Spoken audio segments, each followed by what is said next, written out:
Biafra cannot be defeated. Wole Soyinka finally speaks the truth, tells Tinubu to free Nnamdi Kanu. Hear the news in details.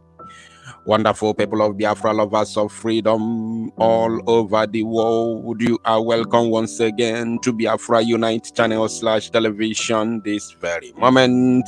Today's date is 22nd of May 2024, and I have a very important video for every one of you listening to my voice right now from where you are all over the world. Dear friends and lovers of freedom, I want you to pay very good attention to this very video, because somebody has finally come out from their shell to speak the truth to the power that be. And in as much as I've been so critical against these people who turn the truth upside down, which Wole Soyinka has been one of them, I want to tell you this moment that what he has said is in order. This particular video is what I'm talking about. I don't care about whatever he may do moving forward, but for this very particular one, it's in order. So I want you to pay very good attention, watch this very video till the very end of it, so that you can be able to get every single thing that he said during this very all-important interview. So my people, pay attention, watch the video, and make it go viral. I've been asking other guests of mine about the Civil War, more so because of your age. I would imagine you experienced the Civil War, and I know you've talked about it as well in other interviews you've given. How would you describe the Civil War that Nigeria went through 1967 to 1970? How would you describe it, Prof? A waste, a total waste, a gross, costly error. It was an avoidable war. It was an unjust war. And I said so at the time, as you probably know. And I was appalled by the fact that we went to war so easily. I should explain that I believe very much in the right of self-determination. Otherwise, what was independence all about? What's the entire struggle for liberation on the African continent all about, if it is not about the right of people to determine their own destiny? And to find us fighting a war to preserve the demarcations inflicted on us by foreign intruders was for me an act of abject mental enslavement. It was surrendering our will and the readiness to go to war and lose close to 2 million people to preserve something which was imposed on us by total aliens. It was for me a humiliating fact. It was worse than a crime against ourselves. It was just a denial of who we were as creatures of reason, of volition, of self-determination. It made nonsense, in fact, of what I considered we were. So, and the consequences are still with us till today. I know you've met some Chief Odumegwu Ojukwu when you met him when he was alive. Ojukwu, yes, the General Ojukwu. How would you describe him? Obviously, he's the one that led the Biafra war on the Biafra side of things. What kind of a person was he when he was alive? Your interaction with him? Yeah. A mixture. He was very conscious of his class. I mean, he belonged to he had an affluent father who was a business person. He was sent to the best schools for education. I can't recall whether he went to Oxford. I think he went to Oxford. And when he came back, we met as young people. He was older than I was, of course. And at the beginning, I didn't even like him at all. And that's before I went away. He was very class conscious, yes. Rich, wealthy. He drove a sports car. Me, I trundled along on my father's ancient rally bicycle. I remember very well. Yes. And we used to meet at the same area. We had mutual friends. Yes. But when he came back, and this happened to so many young people. You can have a very frivolous, uncaring youth, and an issue comes up, which, you know, will affect you, and there's a transformation. And so he definitely had a sense, he felt a sense of mission, he became totally committed, you know, to the Biafran cause. And he tried to rise to that occasion as fast and as determinedly as he could.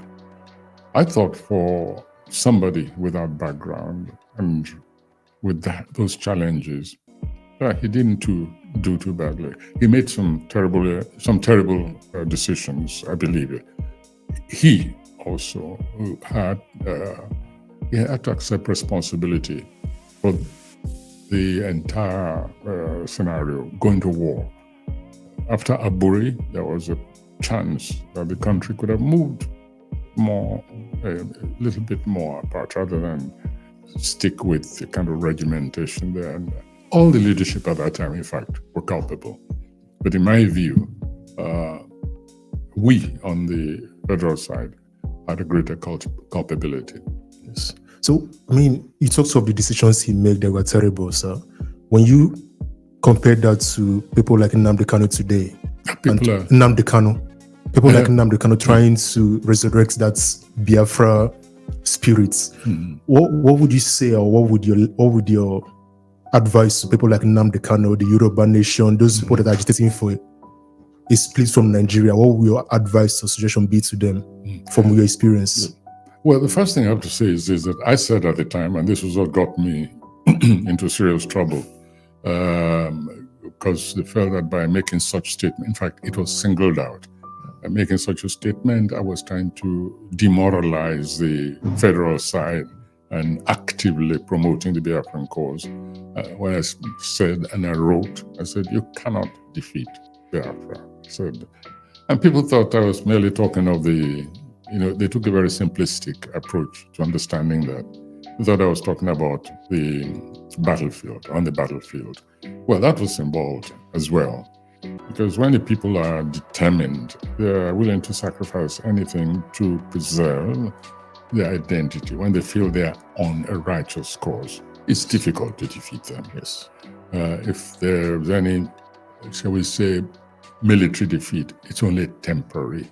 The real issue remains unsolved. I mean, that's a lesson of history all over the world. Yes. And so when I made that statement, I was saying the Biafra, that notion, that concept, and all that it involved, both antecedents and the present, and also, in fact, including the future, seeing what the people who are determined to go on their own, seeing what they could become. That is part and parcel of the cause.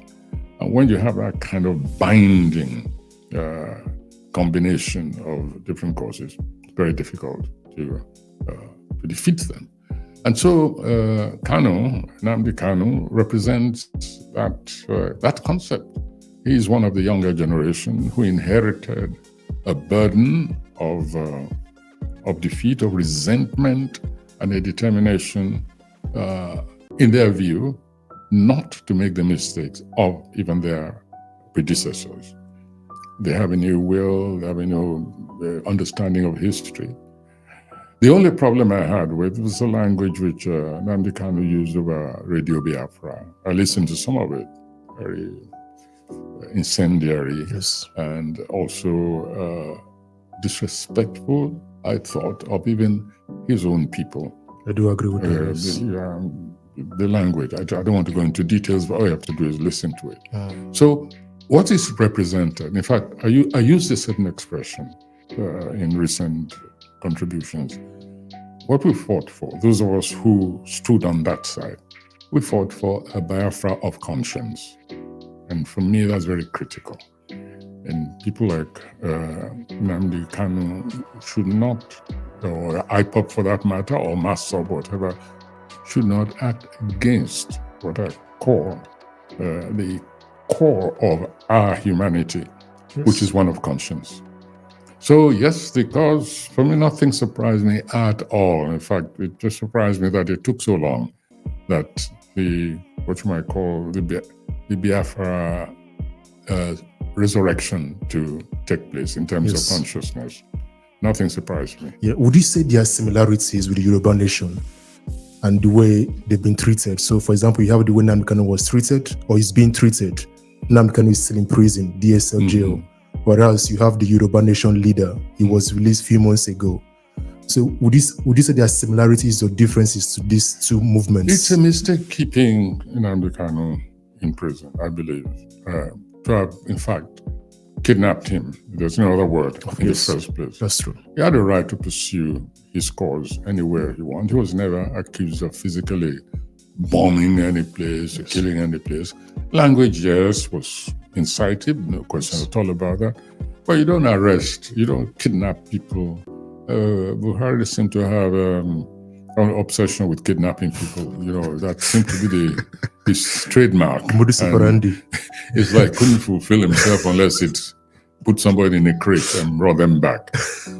And I think that politically speaking, if they have any real charges against him, well, since he's in their hands, they should try him. All these technical postponements, delays, these tactics of just of avoiding the basic issue, for me, it's just counterproductive. Yes.